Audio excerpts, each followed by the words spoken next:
My daughter-in-law threw out my dishes and said, "They were old." What I did next left her speechless. I walked into the kitchen and saw my dinnerware in the trash. My daughter-in-law said to me, "Ma, they were old. I bought new things." I looked at her calmly and replied, "Well, you'll be using those in your new house because you aren't staying here anymore." It was time to remind her who pays the bills around here. I know what you're thinking. It sounds harsh, right? A mother-in-law kicking her daughter-in-law to the curb. But let me tell you what truly happened that Tuesday morning, when everything I had put up with for 8 months finally exploded. It was 7 o'clock in the morning. I, Eleanor Johnson, 68 years old, had just woken up in my own home. Well, technically it was my home, because it hadn't felt like mine in a long time. I went downstairs like every morning, with my sheepskin slippers squeaking against the ceramic tile floor. I was thinking about making myself a slow-drip coffee, the kind I like to sip while watching the sunrise from the kitchen window. My little ritual of peace before the daily chaos began. But when I pushed open the kitchen door, something was different. The trash can was open, and peeking over the edge, I saw a flash of cobalt blue that made my heart stop. I approached slowly, barely breathing. And there it was. My dishes. Not just any dishes. My blue porcelain dinnerware with gold trim, the one my husband, Robert, gave me on our wedding day 45 years ago. The dishes we celebrated Scott's, my son's, first birthday with. The dishes we used to host my parents for the last Christmas before they passed away. The dinnerware that has that small chip on one of the plates because Robert dropped it while washing up and swore to me he would never break anything of mine again. I never fixed it. That chip was part of our history, and now it was in the trash, amongst eggshells and used napkins. I pulled out a plate with trembling hands. My heart was pounding so hard I felt the pulse in my temples. How had it gotten there? Who had dared? "Oh, Ma, you're awake already!" Carly's voice sliced through me like a cold knife. I turned around. There she was, my daughter-in-law, in her pink satin pajamas and her hair perfectly brushed, even though it was barely 7 o'clock in the morning. Always impeccable, always in control. "Carly," my voice came out weaker than I would have liked. "Why are my dishes in the trash?" She didn't even blink. She poured herself a glass of water from the new filter system she had installed without asking me, and looked at me with that smile I knew too well, that smile that didn't reach her eyes. "Oh, that? Yes, Ma, well, they were really old. Look, they were even chipped. I went to the mall yesterday and bought a new set. Much more modern, see?" She gestured toward the cupboard. There, where my blue plates used to live, now sat a minimalist white set. Cold. Without history. Without soul. "But Carly!" "That dinnerware was from my wedding. You didn't have the right to." "Oh, Ma, don't get all dramatic. They were just an old set of dishes. Besides, the house needed an update. Scott's in agreement, too. It's already the middle of 2025. We can't live surrounded by antiques." Antiques. She called 45 years of my life antiques. I felt something break inside me. But it wasn't my heart. It was something deeper. It was the last thread of patience I had left. Because those dishes in the trash weren't just broken porcelain. They were the perfect symbol of everything that had happened in the last 8 months since Carly and Scott temporarily moved into my house. If you want to know how a 68-year-old woman, a retired accountant, the owner of her own house, ended up feeling like an intruder in her own home, stick with me. Because this story is just beginning. And what I discovered after those dishes in the trash was much worse than I imagined. But before I continue, if stories like this touch your heart, subscribe to the channel. Here we share real stories of women who found their strength when all seemed lost. Now then, let me tell you how we got to that cursed Tuesday. Because to understand why that dinnerware was the straw that broke the camel's back, you need to know what happened before. You need to know the mistake I made, the mistake of trusting too much. And it all started 8 months ago, with a phone call that would change my life forever. 8 months before finding my dinnerware in the trash, I received a call that broke my heart. It was Scott, my only son, my boy. Well, not so much a boy anymore, 32 years old, 22, a civil engineer, married to Carly for 3 years. He was always responsible, hard-working, or so I thought. "Mum, I need to talk to you." His voice sounded broken, tired. I knew immediately that something bad had happened. "Tell me, son, what is it?" "I was laid off. The construction company went bankrupt. They left all of us without severance, without anything, and Carly is 6 months pregnant." My blood ran cold. My son without a job, a granddaughter on the way. What mother wouldn't do anything? "What do you need?" I asked without hesitation. There was a long, too long silence. "Mum, I know this is a lot to ask, but could we stay with you for a few months? Just until I find another job. We're behind on the rent. They're going to kick us out of the apartment. Carly can't work because of the high-risk pregnancy and—" "Come." I didn't let him finish. "This is your house. It always has been." I heard his sigh of relief. Then Carly's voice in the background, sharp and excited. She said, "Yes? Oh, thank you, Ma." I hung up the phone with a tight heart, but full of purpose. Of course I would help them. Scott was my blood, and that baby on the way would be my first granddaughter. My family needed me. I spent that whole week preparing the guest room. I changed sheets, took out clean towels, bought diapers and baby clothes. I even painted one of the walls with a mural of clouds and stars, thinking of my future granddaughter. They arrived on a Sunday afternoon with 2 suitcases and many promises. "It'll only be 2 months maximum, Mum. You'll see, I'll find something soon." Scott assured me while bringing up the boxes. Carly hugged me. She smelled of expensive perfume, too expensive for someone with no income. "Oh, Ma, you don't know how much we appreciate this. I promise we won't be a bother." How naive I was to believe her. The first few days were normal. Scott left early to drop off resumes. Carly rested because of her pregnancy. I cooked for the 3 of us, happy to have the house full again. Since I was widowed 7 years ago, silence had become my only companion. But the signs started soon. First, it was the curtains. One Tuesday, I arrived home from the supermarket, and the beige curtains in the living room were gone. In their place hung dark grey ones that made everything look like a funeral. "Oh, Ma, the others were so faded. I bought these on sale," Carly said, as if it were nothing. Then it was the sofa. She moved it without asking me why. "The light comes in better this way." The sofa where Robert and I watched the evening news every night. The sofa where I rocked Scott when he was a baby. Then it was the music. Carly would play loud hip-hop while I tried to read. When I asked her to turn it down, she would sigh as if I were a bitter old woman.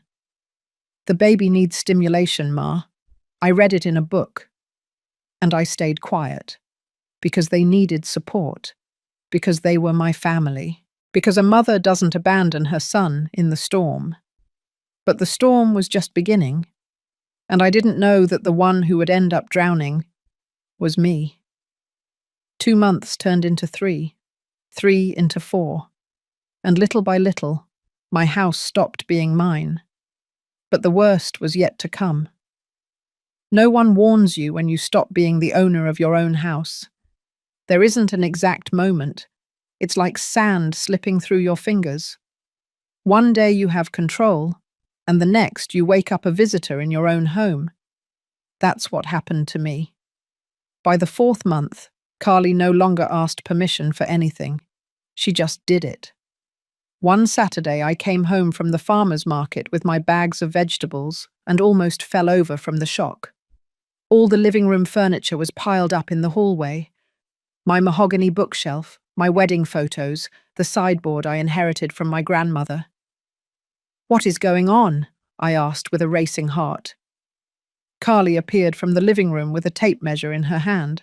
"Oh, Ma, good thing you're here. Look, I hired a guy to help us take these pieces down to the basement. With the baby, we're going to need more space. I'm going to put a playpen here and a rocker there. Doesn't that sound perfect?" She wasn't asking me, she was informing me. "But Carly, this furniture has sentimental value. It can't go to the basement. It will be ruined by the humidity." She looked at me with that expression I already knew, that mixture of pity and impatience. "Ma, understand. We're not in the 80s anymore. These pieces are very old-fashioned. Besides, what good is it to keep nice things locked away?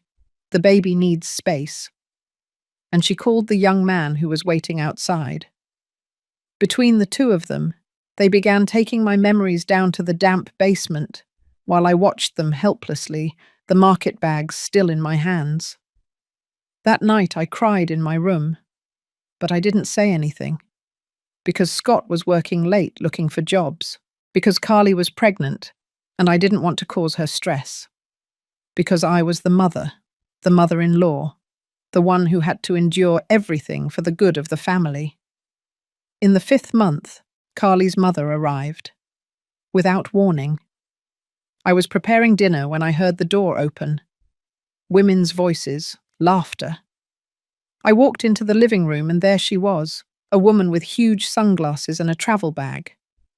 "Oh, Mummy," Carly shouted excitedly. "Look, I'd like to introduce you to my mum, Mrs. Evelyn. She's going to stay for a few days to help me with the pregnancy." Mrs. Evelyn extended her hand to me half-heartedly, without taking off her glasses. "Nice to meet you. Carly has told me so much about you." Nothing good, I bet, I thought. "Of course, welcome," I said, forcing a smile. A few days turned into 2 weeks. Mrs. Evelyn took over the remote control, criticized my cooking, and left her things scattered all over the house. And worst of all, she filled Carly's head with ideas. "Honey, why don't you ask your mother-in-law to give you the master bedroom? Your room is too small for the baby." "Mum, I already told her, but she says it was her marital room." "Oh, but your mother-in-law is all alone. What does she need all that space for? Besides, when you lend your house, you should do it completely, right?" I heard everything from the kitchen, my hands submerged in soapy water, washing the dishes they had left dirty. I took a deep breath. "Don't say anything, Eleanor. Don't cause trouble." But the trouble was already here, living in my living room, sleeping in my guest room, breathing my air. And when Mrs. Evelyn finally left, she left behind something worse than her suitcase. She left Carly convinced that I should yield more, that my house should be completely hers. In the 6th month, Scott found a job. Part-time, low pay. But it was something. I thought they would leave soon. But when I brought it up one night during dinner, both of them looked uncomfortable. "Mum, we still can't afford to rent anything decent," Scott said, avoiding my gaze. "And with the baby about to be born, we need to save," Carly added, touching her stomach. "Right, Ma. You understand?" Of course I understood. I understood that they were using me. But my mouth said, "Yes, of course. Stay as long as you need." That night I couldn't sleep, because something inside me was screaming that I had lost control, that I had crossed a line from which I could no longer return. But I still didn't imagine how far they would go. Camille was born on a Tuesday morning. I remember every detail of that night. Carly's scream from their room, Scott running for the car keys, me with my heart in my throat helping her down the stairs. At the hospital, I waited 8 hours in that cold room that smelled of disinfectant and stale coffee, and when they finally let me in, and I saw that tiny creature wrapped in pink blankets, with her little hands and closed eyes, the world stopped. My granddaughter. The first time I held her, I felt that everything was worth it. All the discomforts, all the sacrifices, all the space I had given up. Nothing mattered compared to that warm weight in my arms. "She's perfect," I whispered, tears falling down my cheeks. Carly looked at me from the hospital bed with a strange smile, as if she had won something, and boy, had she won. Because from that moment on, Camille became the most powerful weapon Carly had against me. We arrived home 3 days later. I had prepared everything. Diapers, clean clothes, sterilized bottles. I even bought a beautiful wooden crib that I placed in their room. But on the second day, Carly came into the kitchen while I was making breakfast. "Ma, we need to talk." I turned around. She was carrying Camille in her arms, using my granddaughter as a shield. "Tell me. It's about our room. It's too small for the three of us. The baby cries at night, and we don't have space for all her things. I need you to give me the master bedroom." The master bedroom? My room. The one I shared with Robert for 35 years. "Carly, that room holds so many memories for me. It's where—" "Ma, think about your granddaughter." She interrupted me with a firm voice. "Are you really going to deny this baby a comfortable space? You are alone. I have to take care of a newborn. What's more important?" I was speechless. Why? How do you argue against that? How do you say no when they frame it as choosing between your comfort and your granddaughter's well-being? "Give me a few days to think about it," I said with a broken voice. "Fine. But while you're thinking, the baby is suffering in that tiny room.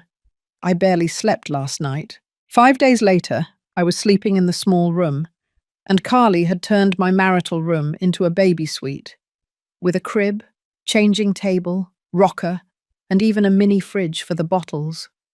She didn't ask for my help to move my things. One day I came home from the bank, and it was simply done. But that was just the beginning. "Ma, why do you cook with so much garlic and onion? It hurts the baby through my milk." "Ma, don't wear that perfume. The chemicals affect newborns." "Ma, can you turn down the TV volume? The baby needs silence to sleep." "Ma, my mum says babies need a constant temperature. Can you leave the air conditioning on all day?" "I'll pay." "Oh, wait. You pay the electricity. But it's for Camille, right?" Every request came wrapped in the name of my granddaughter, and I accepted everything because every time I saw that perfect little face, every time Camille grabbed my finger with her hand or gave me a gummy smile, I melted. Carly knew it, and she used it. In the 7th month, I had to give up my sewing room. That room where I spent my afternoons repairing clothes, where I kept my antique Singer machine, my fabrics, my patterns, my space of peace. "We need a playroom for when Camille grows up," Carly said one Sunday while we had coffee. "She's already 2 months old and will soon need early stimulation. Your workshop can wait, right, Ma?" I packed my machines in boxes, put my fabrics in plastic bags, and took everything down to the damp basement where my grandmother's furniture already was. That night, I sat on the edge of my new bed, in what used to be the guest room, and saw myself in the mirror across the way. A 68-year-old woman, with whiter hair than before, with deep circles under her eyes, living as a guest in the house she built with 40 years of work. How had I ended up here? Scott worked so much that I barely saw him. When I mentioned something about Carly, he would say, "Mum, she just wants what's best for Camille." "You want that too?" right? And I would nod, because I did want what was best for my granddaughter, but no one ever asked what was best for me. And then came that cursed Tuesday, the day of the dishes in the trash, the day that something inside me finally said, enough. There I was, standing in front of the trash can with that cobalt blue plate trembling in my hands. 45 years of marriage reduced to waste. Carly was still there, drinking her water as if nothing had happened, as if she had just thrown away an old newspaper, not the memories of my entire life. You know what, Ma? You should be thanking me. Those dishes made the kitchen look so old-fashioned. Now everything looks cleaner, more modern. I even took photos for my Instagram. Look, she showed me her phone. There they were, photos of my kitchen, with the new dishes, with a caption that read, refreshing spaces. Sometimes you have to let go of the old to welcome the new. 52 comments, all telling her how lovely it looked. No one knew that the old she had let go of were my memories, that every plate of that set had a history. This dinnerware, I said with a trembling voice, was given to me by my husband on our wedding day. We ate our first breakfast as a married couple on these plates. We celebrated Scott's first birthday with this set. The last Christmas with my parents was served here. Carly rolled her eyes. Oh, Ma, they're just plates. You can't live in the past. Robert died 7 years ago. Your parents too. Scott's an adult. Life goes on. And this house needed an update. Just plates. Robert is dead, as if love could be erased by death, as if memories were worthless. I pulled another plate out of the trash. It had coffee grounds stuck to it. They had used it that same morning and then thrown it away as if it were disposable. See this chip? I pointed to the edge of the plate. Your husband, my son Scott, was 3 years old. Robert was washing the dishes after dinner. This plate slipped.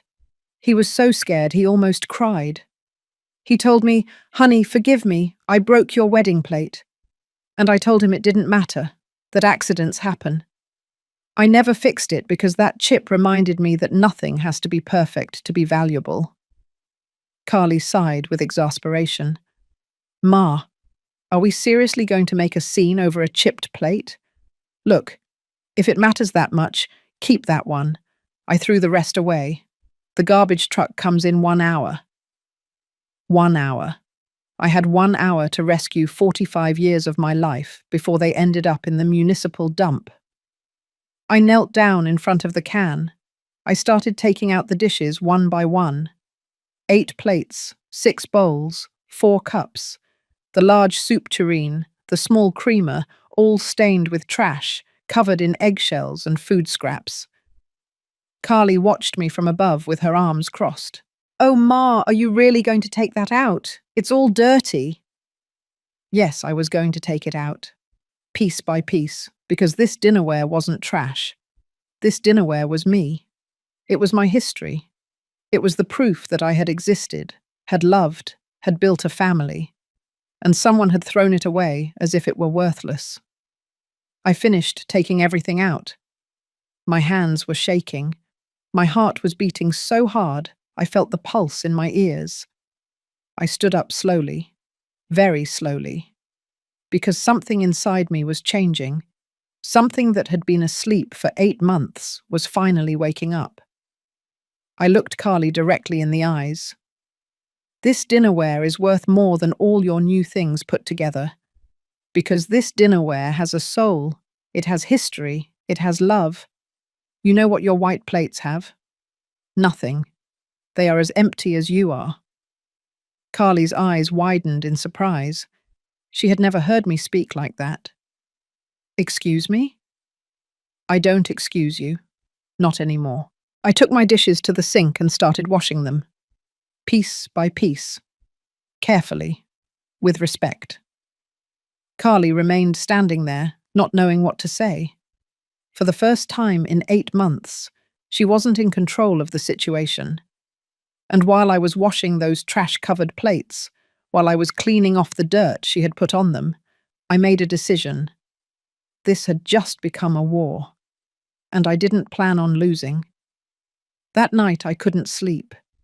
I stayed sitting in the bed of the small room, my room now, with the lights off, watching through the window how the moon illuminated the garden that Robert and I planted so many years ago. The clean dishes rested in a box beside me. I had dried them with the same care you hold a newborn. Each piece represented something Carly had tried to erase. But I wasn't stupid.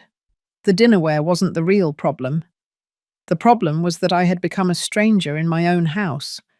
And worst of all, I had allowed it. At 3 o'clock in the morning, I turned on the bedside lamp.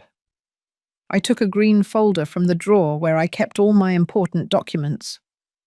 I needed to see things clearly, with numbers, with facts. The deed to the house. In my name. I paid for it with 40 years of work as an accountant at a mid-sized firm. Every dollar of this property came from my effort, my sleepless nights, my sacrifices. I opened my bank statement. I started adding up expenses from the last 8 months. Electricity, $1,890 a month. For 8 months, $15,120. The consumption had tripled since they arrived. Air conditioning all day for Camille. Lights on in every room because Carly was afraid of the dark. Water, $640 a month, $5,120 in total. Carly showered twice a day. The washing machine ran daily with small loads because she didn't like mixing the baby's clothes with anything else. Gas, $1,200 monthly, $9,600 accumulated. Carly cooked at all hours and left the stove on so the water for the bottles would always be ready.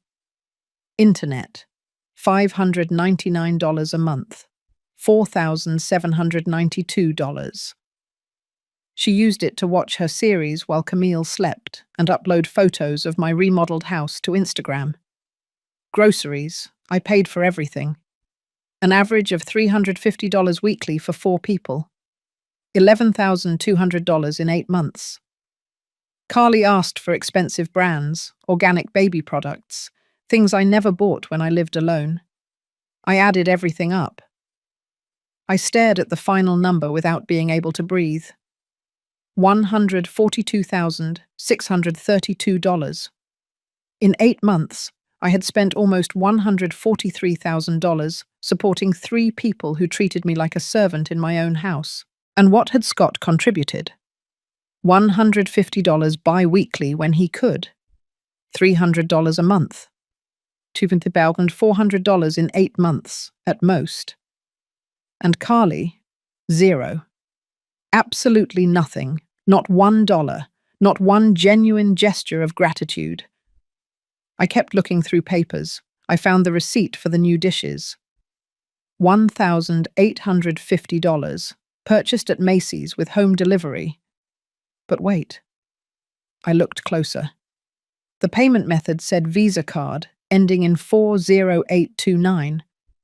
I didn't have any card ending in 40829. I checked my complete statements. And there it was.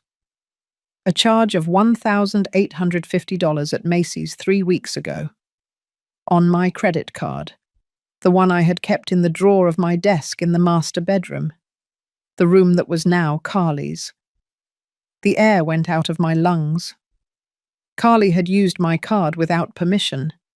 She had gone into my desk, taken my card, and bought new dishes to replace mine. With my own money. That wasn't a lack of respect. That was theft. I got up from the bed shaking. Not from fear. From rage. I walked back and forth in the small room trying to process what I had just discovered. How many other times had she used my card? What else had she bought with my money? I checked all the transactions from the last few months. And there they were. Charges I didn't recognize. Clothes at H&M. Makeup at Sephora. decorations at Home Depot, shoes at DSW. It all added up to $3,400 extra. Carly had been stealing from me for months, and I hadn't noticed. Because I trusted. Because they were family. Because you don't keep watch over your own flesh and blood. I sat down on the floor with all the papers scattered around me. Tears began to fall, but they weren't tears of sadness. They were tears of clarity. I finally saw the truth. Scott and Carly weren't here temporarily. They weren't saving to leave. They were using me as a free hotel while spending my money on luxuries. And when they had nothing left to take from me, they would leave me alone again. But this time, without a house, without savings, without dignity. That was not going to happen. I looked at the clock, 4:30 in the morning. The bank would open in 3 hours, and I had calls to make. Because if 40 years of working with numbers taught me anything, it's this. You always have to have evidence before acting. And I already had all the evidence I needed. But before making any legal move, I needed to be completely sure of one thing. I needed to know if Scott and Carly really saw me as family, or if I was just a source of resources. I needed one final test that would remove any doubt, any guilt, because suspecting is one thing, and knowing for sure is quite another. So 2 days after finding the charges on my card, I decided to run an experiment. A painful one, but necessary.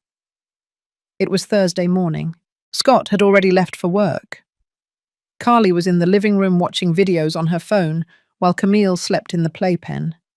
I approached slowly, putting my hand to my chest. I let my breathing become a little labored. I leaned against the doorframe. "Carly," I said with a weak voice. She didn't even look up from her phone. "What is it, Ma?" "I don't feel well. My chest hurts really badly. I can't breathe well." Now she looked at me, but with annoyance, not concern. "Oh, Ma, with your aches again. It's probably just acid reflux. Drink some chamomile tea." "No, Carly, this is different. The pain goes all the way up my left arm. My father died of a heart attack and I'm scared." I let myself collapse onto the sofa, really acting out the pain, because I needed to see how far her indifference would go. Carly sighed. She got up from the sofa reluctantly. "And what do you want me to do? I can't take you to the doctor. I have to watch Camille. Please, can you call Scott? Or can you take me and the baby comes with us? I really feel very ill." Carly checked her phone. She made a face of annoyance. "Oh no. Ma, today is Thursday. I'm meeting my friends for lunch at 12 o'clock. I haven't left this house in 2 weeks. You can't ask me to cancel." I stared at her, hoping it was a joke, hoping she would say, "Just kidding. Of course I'll take you." But she didn't. "Carly, I'm telling you my chest hurts. It could be a heart attack." "Oh, Ma, don't be dramatic. If it were a heart attack, you'd be lying on the floor. Besides, you've always been so healthy. It's probably stress or something you ate. Rest for a bit, and if it doesn't go away, call a taxi. I really can't cancel. My friends are already on their way." She turned and went upstairs to get ready. I remained seated there, my hand still on my chest, processing what had just happened. It wasn't acting anymore. The chest pain was real now, but it wasn't coming from my physical heart. It was coming from the realization that for Carly, lunch with friends was more important than my life. I waited 5 more minutes. Carly came down perfectly made up, with her designer bag that I never knew how she had paid for. Now I knew, with my card. "Ma, are you still lying there? I told you to drink some tea, and please, watch Camille. I'll be back around 5 o'clock." And she left. She left me alone, supposedly with chest pain, to go have lunch with her friends. I stayed motionless for a moment. Then I took out my phone and called the only person I knew would come. "Hello, Eleanor," answered Mrs. Rodriguez, my lifelong neighbor. "Rodriguez, can you take me to Dr. Smith's office? I don't feel well." "I'm on my way right now." 3 minutes later, she was knocking on my door. She helped me into her car and drove to the neighborhood medical office. Dr. Smith, who had known me for 20 years, checked me carefully. High blood pressure, accelerated heart rate, chest tension. "Eleanor, this is not a heart attack, but it's a serious warning. It's chronic stress, anxiety. Your body is asking for help. What is happening in your life?" And there, in that office that smelled of alcohol and cotton, with Mrs. Rodriguez holding my hand, everything came out. I told him about Carly, about the invaded house, about the dishes in the trash, about the stolen money, about this morning when she left me alone thinking I might be dying.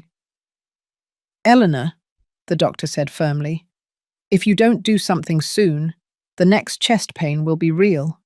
Your body can't take any more."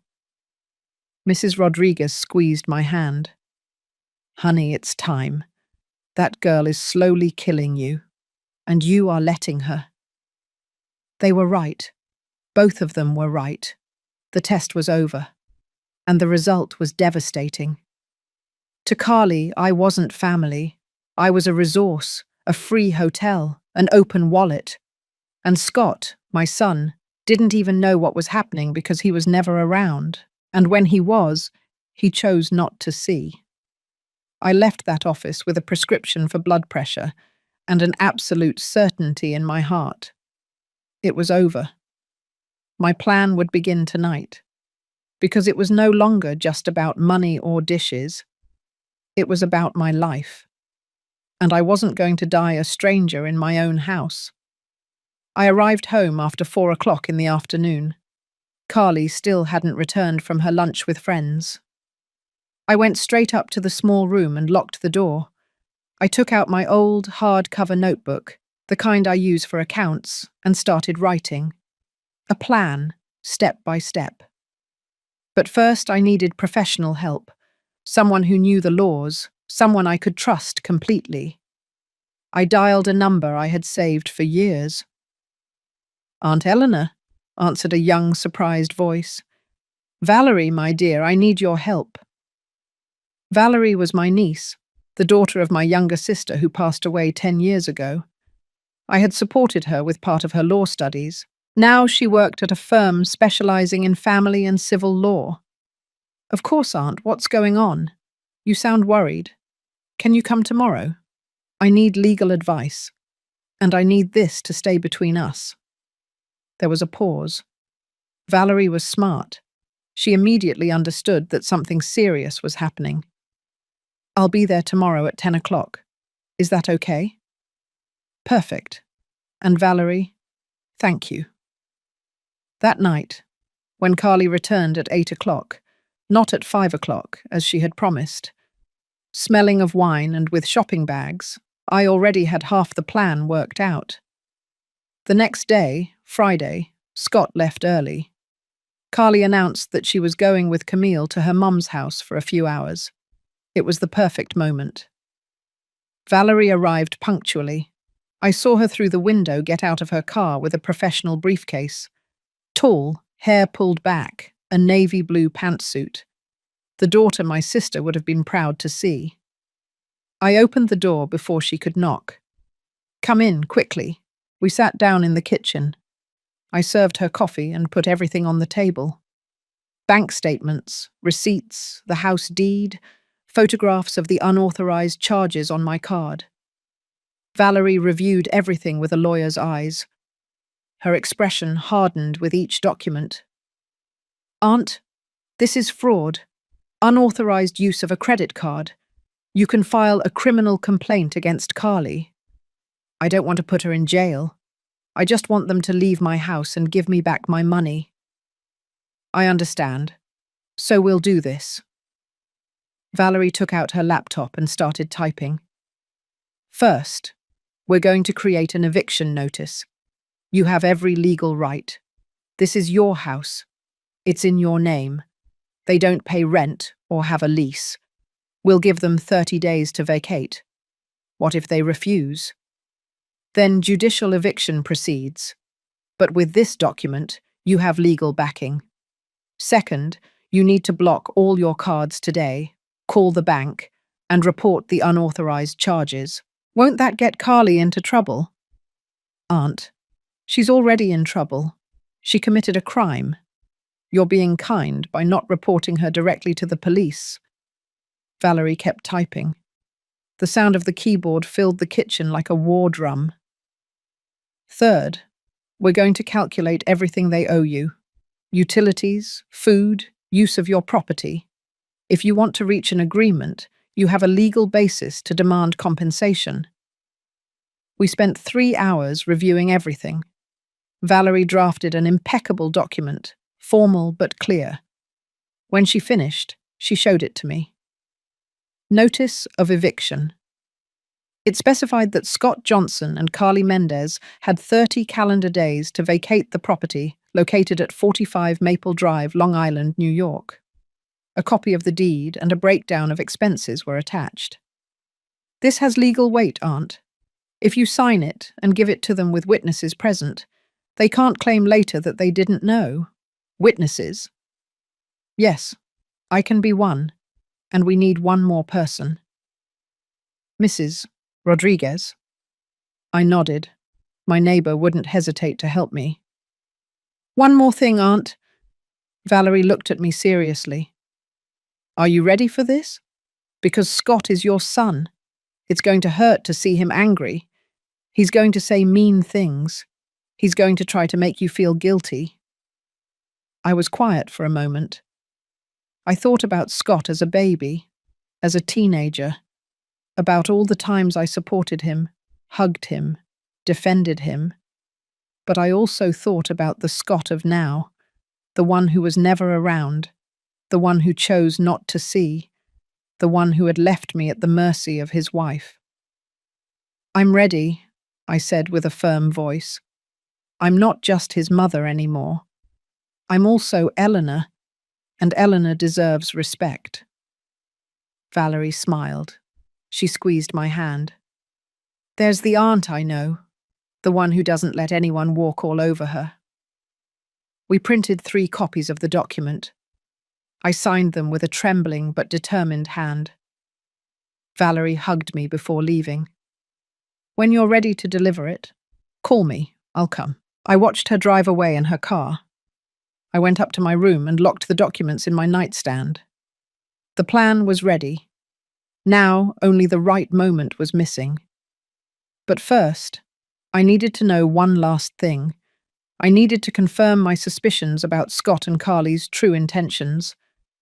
And what I discovered that same afternoon chilled me to the bone. That same afternoon, while putting away the documents, I heard voices in the garden. I peeked out the window of the small room.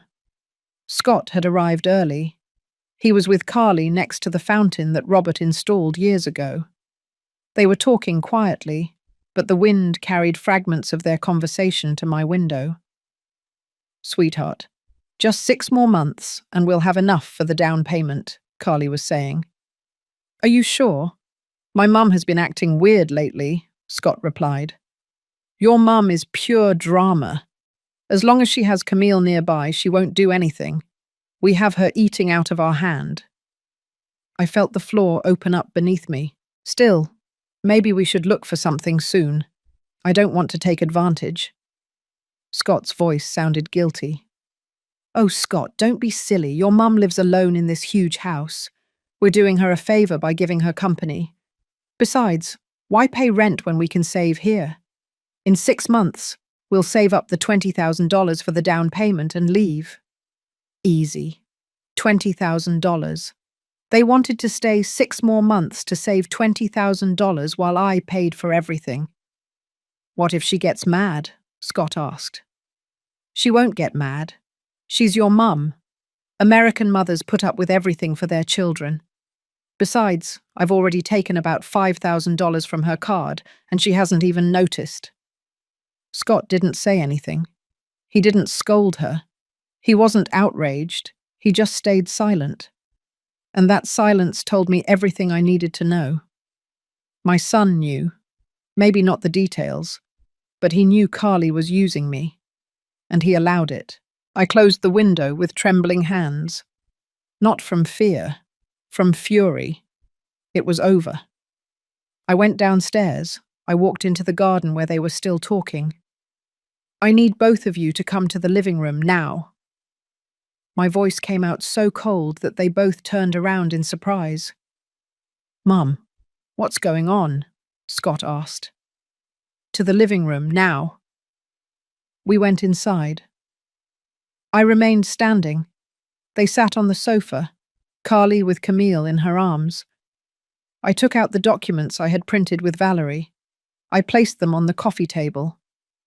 What is this? Carly asked, picking one up. I watched as her eyes scanned the lines, how her face went from confusion to shock. Scott read over her shoulder. Mum, an eviction? His voice broke. You have 30 days to find somewhere to live. But why? Carly stood up. What did we do? I looked at her fixedly without blinking. Are you really going to ask me what you did? Really? Ma, if it's about the dishes, I already apologized. It's not just about the dishes, Carly. It's about everything. For the 8 months you treated me like a free hotel. For changing my house without permission.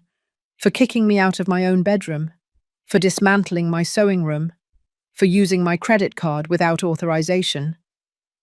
Carly turned pale. I didn't. $3,400. I pulled out another document.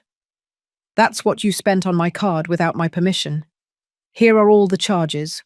H&M, Sephora, Macy's, Home Depot. Do I need to continue? Mum, there has to be a misunderstanding, Scott intervened. There is no misunderstanding, Scott. I heard you a little while ago in the garden, talking about staying 6 more months to save $20,000, using my house as your personal piggy bank. Scott was speechless. Carly started to cry. Ma, I'm sorry. I just wanted Camille to have a better life, at the cost of mine, by stealing from me, by using my granddaughter as a shield whenever it suited you. It's not stealing. We're family, Carly shouted. Family respects one another, Carly. Family is grateful. Family doesn't throw 45 years of memories in the trash as if they were waste. Mum, please, Scott stood up. You are my mother. You owe us support. We're going through a tough time. Those words were the last straw. I owe you support? My voice rose. I gave you life. I paid for your school, your college. I gave you a roof over your head for 30 years. I opened the doors of this house to you when you needed it. And you know what? I don't owe you anything else. I paid my debt as a mother years ago. But we're your family. You can't kick us out, Carly cried. I can. And I am. This house is mine. I paid for it. I decide who lives here. And it's not you two anymore. Scott collapsed onto the sofa. For the first time, I saw him truly look at me, as if after 8 months he was finally waking up. Mum, his voice was a whisper. I'm sorry. I am too. I felt the tears trying to escape, but I held them back. I'm sorry it came to this, but you didn't leave me a choice. Carly was still crying with Camille in her arms. The baby started to fuss, sensing the tension. 30 days, I repeated. If in that time you haven't found somewhere to live, I will proceed legally with the eviction. And believe me, you don't want it to come to that. I left the living room before they saw my tears fall. But something else was about to explode. Something I didn't even know myself. I hadn't reached the middle of the stairs when I heard Carly's scream. This is your fault, Scott. I told you your mum was a bitter old woman. That's why your dad died. from pure exasperation of living with her. I froze. Those words pierced me like bullets. I turned around slowly, very slowly. I went down each step with a calmness I didn't feel, because inside I was boiling. "What did you just say?" I asked with a dangerously low voice. Carly realized her mistake. She tried to backpedal. "Ma, I didn't mean to." "Repeat it." I took a step toward her. "Tell me again why my husband died." "Mum, leave it. Carly is nervous." Scott tried to intervene. "No." My shout made them both jump. "I want to hear it from her mouth.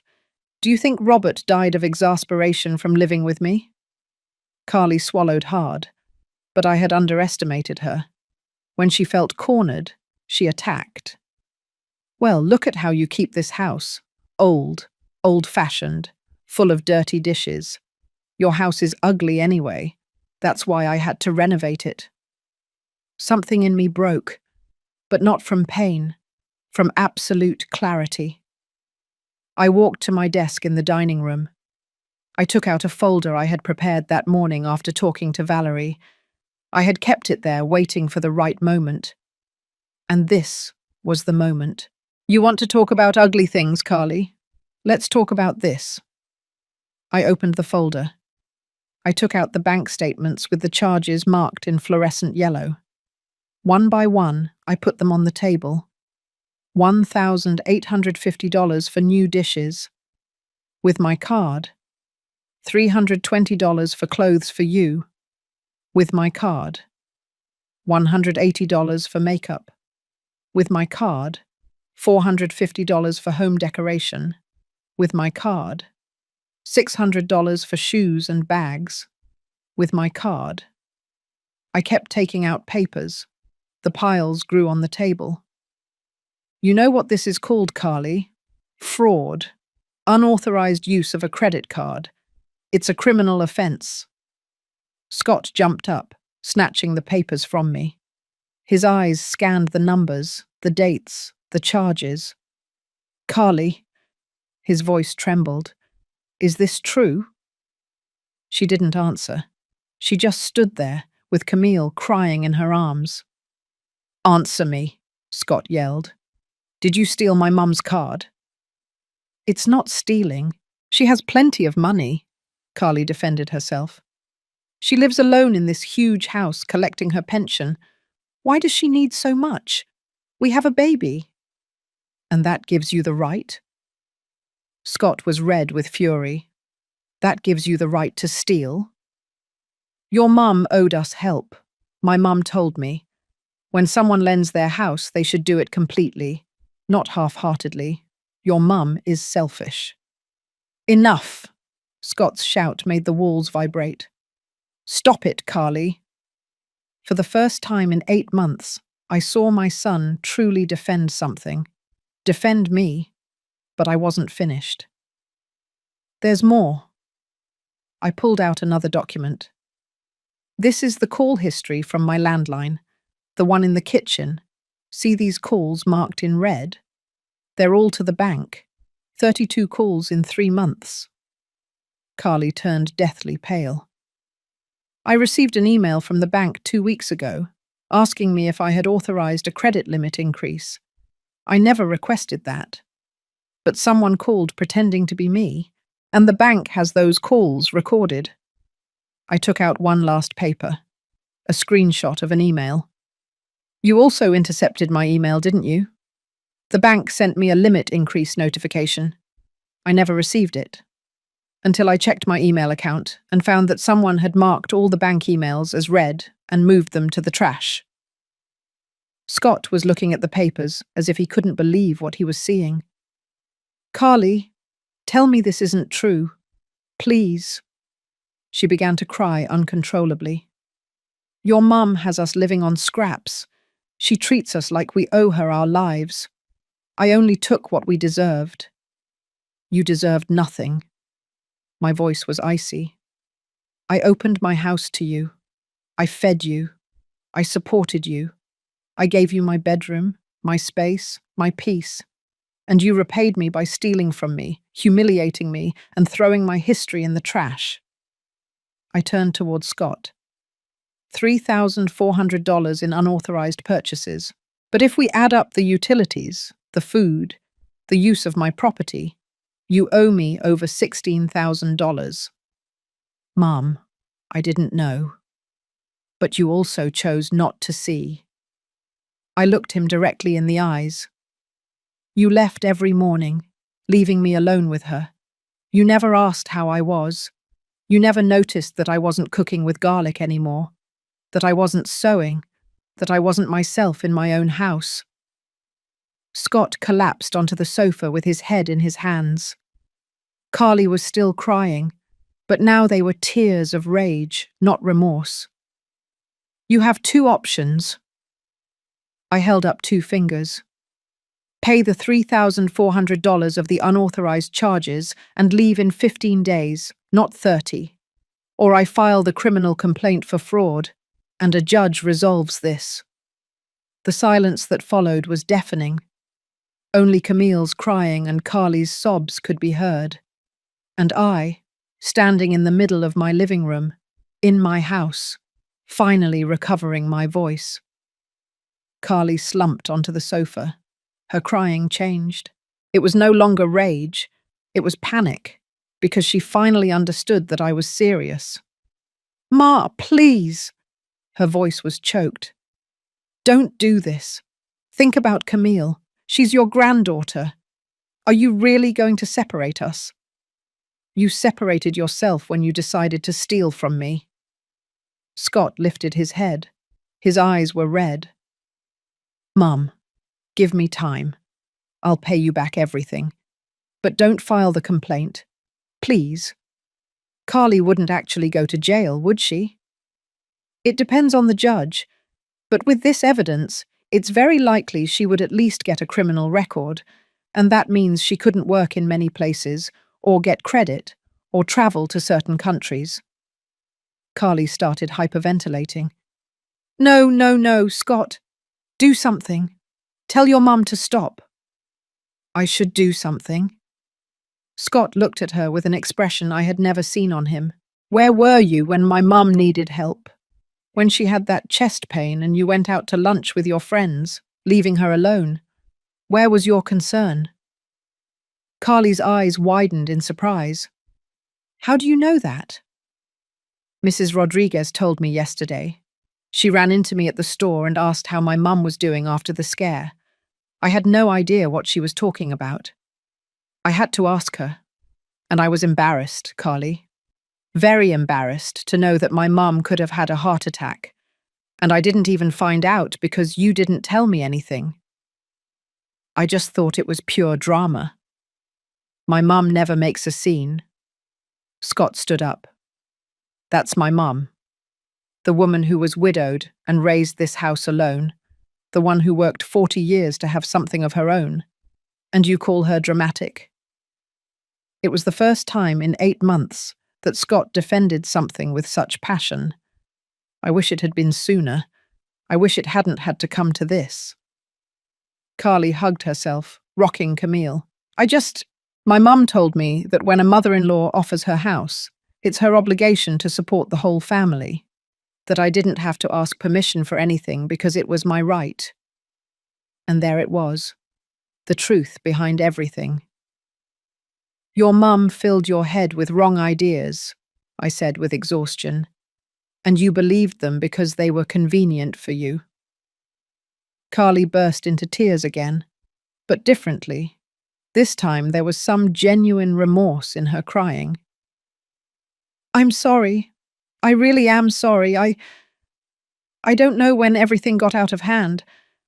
At first I just wanted to help with small changes. Then my mum kept telling me it was my chance to have nice things because you had money. And I never had much growing up. I always wanted to have pretty things, a nice house. And when I saw that you didn't say anything, I thought you didn't care. Of course I cared. I just didn't know how to set boundaries without seeming like the bad mother-in-law, without pushing away my son, without losing my granddaughter. Scott approached me. Mum, forgive me. Forgive me for not being present, for not seeing, for letting this happen. I looked at him. I saw the boy I raised, the man he had become, and I also saw his mistakes. I forgive you, son, but that doesn't change what needs to happen now. The $3,400. Scott nodded. I will pay you back, even if I have to work triple shifts. Even if it takes me a year, I swear I'll pay you back. You don't have a year. I want you to leave in 15 days. Okay, 15 days. We'll find something. Whatever it takes, even a small room. But Mum, his voice broke. Don't file the complaint. Camille needs her mum. And Carly. He looked at his wife. Carly made mistakes, but she's not a bad person. I looked at Carly. There she was, broken down, with my granddaughter in her arms, tears falling uncontrollably. Was she a bad person? I didn't know. Maybe she was just a young woman, immature, ill-advised by a toxic mother. Maybe in other circumstances we could have had a different relationship. But that didn't matter anymore. I won't file the complaint, I said finally. With 3 conditions. Both of them looked at me with hope. First, the $3,400 will be paid in installments. $200 monthly until the debt is completed. If you are late by a single month, I will proceed legally. I accept, Scott said immediately. Second, you leave in 15 days, not 30, and when you leave, you hand over the keys and any copies you might have made. I accept. Third, Carly will write me a letter by hand, acknowledging everything she did, apologizing. She will give me that letter before leaving, and I will keep it. If you ever try to turn this against me, if you ever defame me to the family or say I was the bad guy, I will take out that letter. Carly looked up. She nodded through sobs. I'll do it. I swear I'll do it. Then we have a deal. I turned around to go up to my room, but before reaching the stairs, Scott stopped me. Mum, will you ever truly forgive us? I looked at him over my shoulder. Forgiveness is not the same as forgetting, son, and it also doesn't mean that things go back to how they were before. But yes, someday, when you both demonstrate with actions, not with words, that you've learned. The next 15 days were the strangest of my life. Carly and Scott moved through the house like ghosts, packing in silence, looking for apartments online until late at night. There was no more loud music, no more demands, no more fake smiles. Only an awkward and necessary silence. I didn't talk much either. I dedicated myself to slowly reclaiming my spaces. I took my sewing machines out of the basement. I cleaned the room that had been my workshop. I rehung the beige curtains in the living room. Mrs. Rodriguez came every afternoon to keep me company with coffee and donuts. How do you feel, dear? Strange, like I'm waking up from a long nightmare. You were, but it's over now. You've put things in order. On day 12, Carly knocked on my door. She held an envelope in her hands. Ma, here's the letter you asked for. I took it without opening it. Thank you. She remained standing there, as if waiting for me to say something more. Is that all? She asked with a small voice. What else do you want me to say, Carly? I don't know. I thought maybe we could talk, that you would explain how to be better, how to fix this.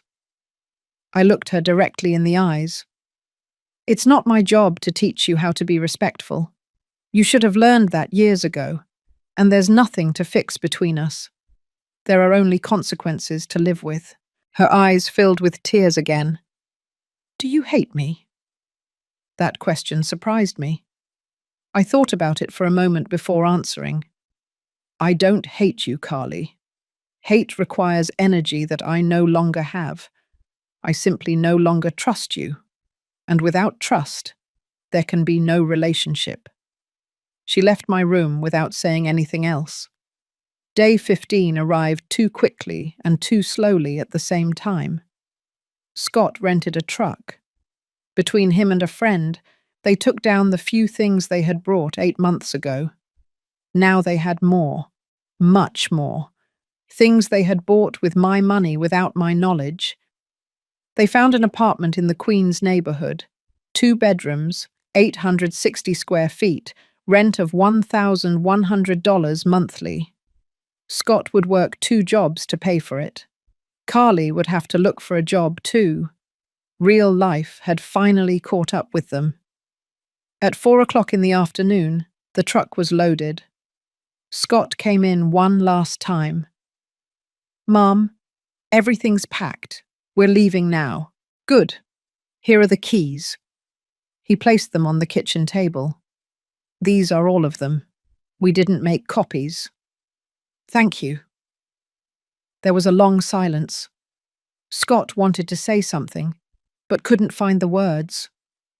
"Mum, take care of your family, Scott. And don't forget the payments, the first day of every month." "I won't forget." He moved as if to hug me. I instinctively took a step back. Scott stopped. The pain on his face was evident. "You're still very angry." "I'm not angry, I'm tired and I need space." He nodded sadly. "I love you, Mum." "I love you too, but love isn't enough when there's no respect." He left the house. I stayed in the kitchen looking out the window. Carly got into the truck with Camille in her arms. Before closing the door, she looked at me. Our eyes met for a second. I raised my hand in a neutral gesture, neither a warm goodbye nor a sign of anger, just an acknowledgement that this chapter was ending. She nodded slightly and closed the door, The truck drove off. I watched them turn the corner and disappear. And then the house fell silent. A different silence than before. It wasn't the silence of invasion, of fear, of walking on eggshells in your own house. It was the silence of peace. I stood there for a few more minutes. Then I slowly walked through every room. The living room. No toys scattered. No bottles on the table. The dining room. No forgotten diapers on the chairs. My master bedroom. Empty. The walls with marks where they had hung things. The floor with scratches from the crib. But it was mine again. I went down to the basement. My grandmother's furniture was still there. The photograph of my wedding. The mahogany bookshelf. "You can come up now," I whispered. "We're coming home again." That night I slept in my marital bed for the first time in months. The sheets smelled new. I had to buy a complete set because Carly had taken the one she used. I lay down looking at the ceiling, the same ceiling that Robert and I looked at before going to sleep. The same one where we planned our dreams. "I did it, honey," I said to the nothingness. "I got our house back. I set boundaries. I defended myself." And for the first time in 8 months, I cried. But not from sadness. I cried from relief. The next morning I woke up to the sound of birds singing, not to Camille's crying, not to Carly's heavy footsteps coming down the stairs, not to the sound of the TV at full volume from 6 o'clock in the morning. Just birds. I stayed in bed for a few more minutes, enjoying that precious silence. Then I got up, put on my favorite robe, the one Carly had hidden in the back of the closet because she said it was too old, and went down to the kitchen. I made a slow drip coffee, with cinnamon and brown sugar, the way I like it, without worrying if the smell bothered anyone. I sat by the window and slowly drank my coffee, watching the sun illuminate the garden. And I smiled. The first few days were about deep cleaning, not just physical, but emotional too. Mrs. Rodriguez came to help me. All right, dear. Where do we start? With the master bedroom. I want it to be mine again. Between the two of us, we moved the crib Carly had left. We gave it to a pregnant neighbor. We removed the changing table, the rocker, the mini fridge. We sanded the marks on the walls. We painted them a light blue, which I had always liked, but never dared to use. It looks beautiful, Eleanor. It looks like a hotel room. It looks like my room. That's what matters. I hired a locksmith, Mr. Miller, a 70-year-old man who had been changing locks in the neighborhood for 30 years. Eleanor, is everything okay? Why are you changing all the locks? Let's just say I need to start over, Mr. Miller. He understood without more questions. In 2 hours, the entire house had new locks. $120 well invested in peace of mind. I brought up the furniture from the basement with the help of Mrs. Rodriguez's son. The mahogany bookshelf returned to its place by the window. The photograph of my wedding went back to the main shelf. My grandmother's sideboard regained its spot in the dining room. It was as if the house breathed a sigh of relief. But I also needed help, not just physical. I looked online for therapists in the area. I found Dr. Laura Hills, a specialist in family therapy and boundary management. My first appointment was on a Tuesday afternoon. Eleanor, tell me what brings you here. And I told her everything. From Scott's call asking for help to the day I kicked them out, without omitting details, without sugarcoating anything. Dr. Hills listened without interrupting. When I finished, she nodded. Do you know what you did, Eleanor? Something many women of your generation never managed to do. You set boundaries. You said enough. You chose your well-being over guilt. But I feel bad. I feel like I failed as a mother. You didn't fail. You taught them the most important lesson, that love doesn't mean allowing abuse. That respect is the foundation of every relationship, that you matter too. Those words lifted a weight I didn't know I was carrying. I started going every week, $85 per session, the best money I've ever spent in my life. I reclaimed my sewing room. I took out my fabrics, my patterns, my Singer machine that I inherited from my mum. The hum of the machine filled my soul. I made tablecloths. I repaired clothes for the neighbors. I embroidered napkins with initials. Not because I needed the money, but because I needed to create again. One afternoon, Mrs. Rodriguez arrived with a small box. Look what I brought you, dear. Inside was a small kitten, grey with black stripes, huge green eyes. She appeared in my yard. She's all alone. And I thought you were too. You'd be good company. I picked her up. She was so tiny she fit in my hand. She immediately purred. Hello, little one. What should I call you? The kitten looked at me with those eyes that looked like two moons. Luna. Your name will be Luna. And so Luna moved in with me. She slept in my bed. She followed me all over the house. She curled up in my lap while I sewed. For the first time in months, the house felt alive again, but alive with my energy, not with the invasion of others. On the first day of the following month, the doorbell rang. It was a delivery guy with an envelope. Inside were $200 in cash and a note from Scott. First monthly payment. Promise kept. I love you, Mum. I put the money in a jar, not because I desperately needed it, but because it was proof that they were learning. Little by little, the house stopped smelling of conflict and returned to smelling like cinnamon, freshly brewed coffee, and the flowers in the garden. And I stopped being the frightened Eleanor who tiptoed around her own house. I went back to being simply Eleanor, owner of her space, owner of her peace, owner of her life. 6 months passed like a sigh. 6 months of peace, of morning coffee without rushing, of sewing late without anyone telling me the machine noise was bothering them, of cooking with all the garlic I wanted. Luna grew up. She was no longer that grey ball that fit in my hand. Now she was an elegant cat who claimed the sofa as if she were a queen. "At least you're grateful, right, Luna?" she purred in response. Scott's payments arrived punctually every month. $200 in an envelope, always with a brief note. Not one was ever missed. We had $1,800 paid off. $1,600 remained. But that Thursday in October, everything changed. I was watering the garden plants when I heard the doorbell. Luna ran to hide. She was still afraid of strangers. I opened the door. It was Scott, but not the Scott from 6 months ago, looking tired and distant. This Scott looked different.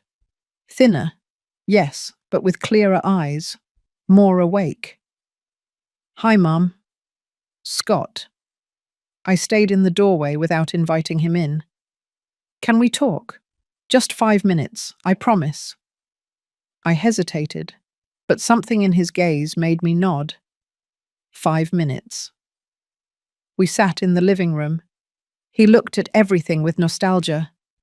"You put everything back the way it was before, the way it always should have been."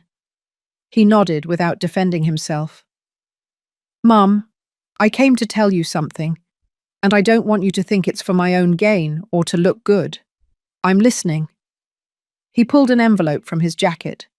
He placed it on the coffee table. "Here are the $1,600 that were left, all of it. We don't owe you anything anymore."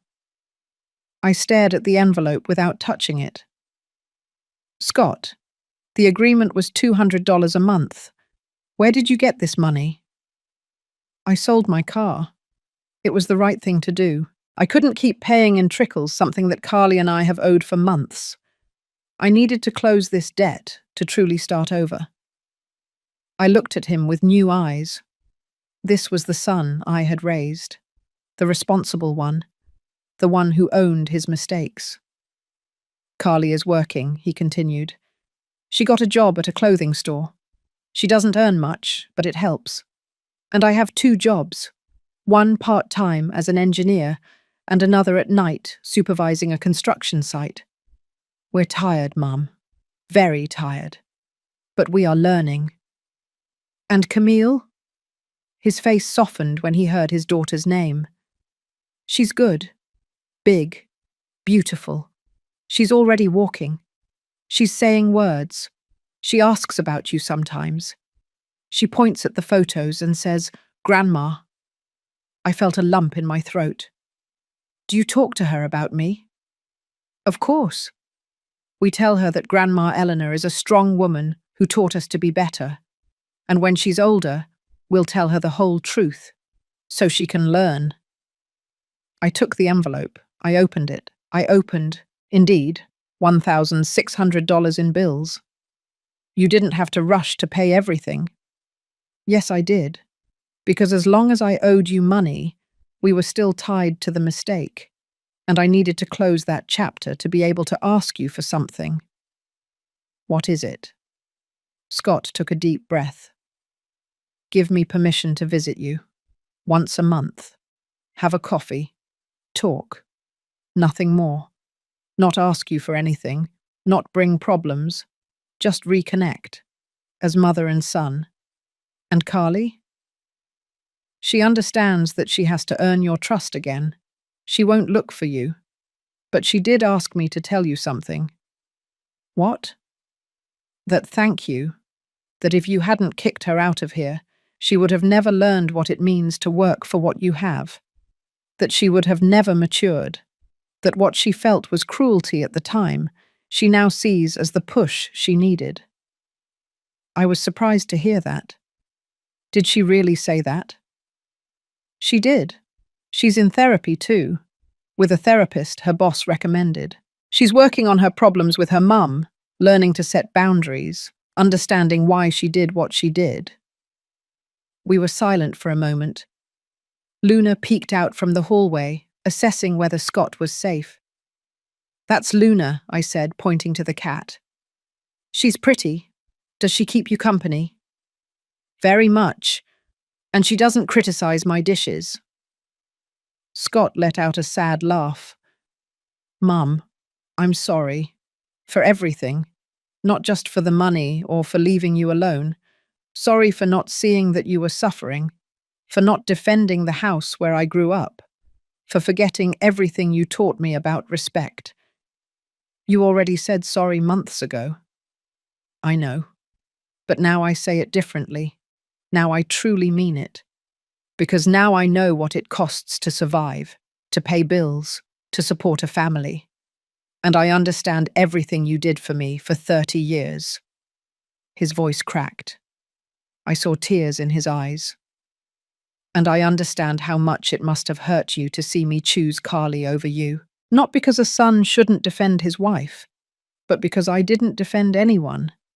I just closed my eyes and let everything happen." I got up from the sofa. Scott also stood up, waiting. I took a step toward him, and I hugged him. I hugged him tightly, like when he was a child and had nightmares, like when he graduated from college, like when he introduced me to Carly for the first time, full of hope. He hugged me back, crying on my shoulder. "I love you, Mum. And I love you, son. Always, but now with boundaries." "With boundaries," he repeated. "I understand." We separated, both with red eyes. "You can come once a month, on Sundays, at 11 o'clock. You bring donuts and I'll make the coffee." His smile lit up his face. "Really?" "Really, but only you for now. Carly and Camille. I need more time." "I understand perfectly, and Mum, thank you. Thank you for not giving up on me." He left with a lighter step. I watched him walk away from the window. Luna jumped onto the sofa next to me. "Did he look good, Luna?" she purred. I assumed that was a yes. Almost 2 years have passed since that Tuesday when I found my dishes in the trash. 2 years since I said the words that would change everything. "Well, you'll be using those in your new house because you aren't staying here anymore." Today is Sunday, 11 o'clock in the morning. Scott rings the doorbell, punctual as always. He brings a bag of donuts from the local bakery. "Good morning, Mum." "Good morning, son. Come in." We sat in the kitchen, the same kitchen where everything started. But now it smells of freshly brewed coffee and warm pastries. Luna jumps onto Scott's lap, purring. "Has she adopted you now?" I say, smiling. "It's because she knows I love her." We talked about everything. About his job. He only has one now. Better paid. About Camille, who is already 3 years old and talks non-stop. About Carly, who was promoted to store manager. After an hour, Scott looked at me seriously. "Mum, there's something I want to ask you, and it's okay if you say no. Tell me." "Camille turns 3 next month. We're having a small party. At the park. Would you come? Carly wants to see you. She wants Camille to really know you, not just in photos."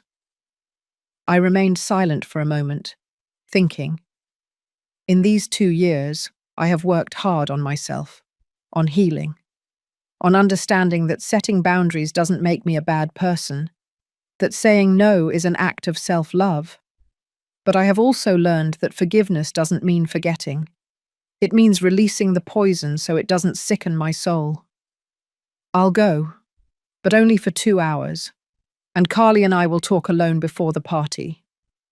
"Really, Val?" Scott brightened up. "Really, but with clear conditions.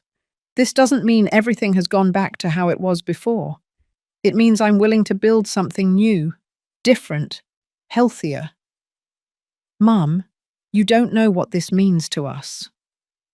And you don't know what it meant to me to get my life back." Scott nodded. He understood.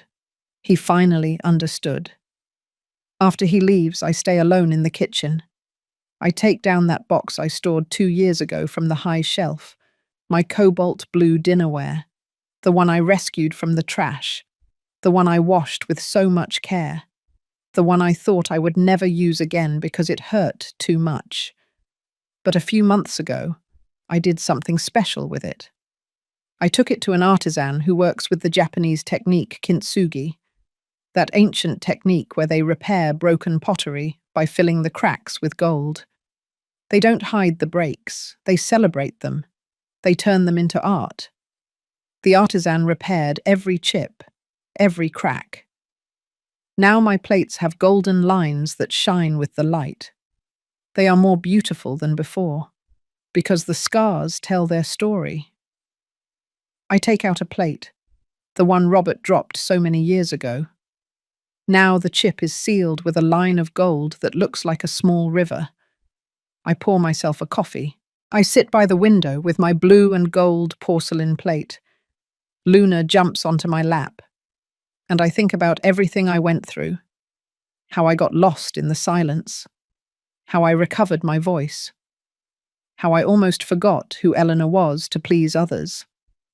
I look at the garden that Robert and I planted. The flowers continue to grow. Some dried up and we had to pull them out, but others sprouted stronger, like me. I look at myself in the reflection of the window, 70 years old now, completely white hair, lines on my face that tell stories. But my eyes shine differently. They shine like the gold on my dinnerware. And I want to tell you something, you who have listened to me all this time.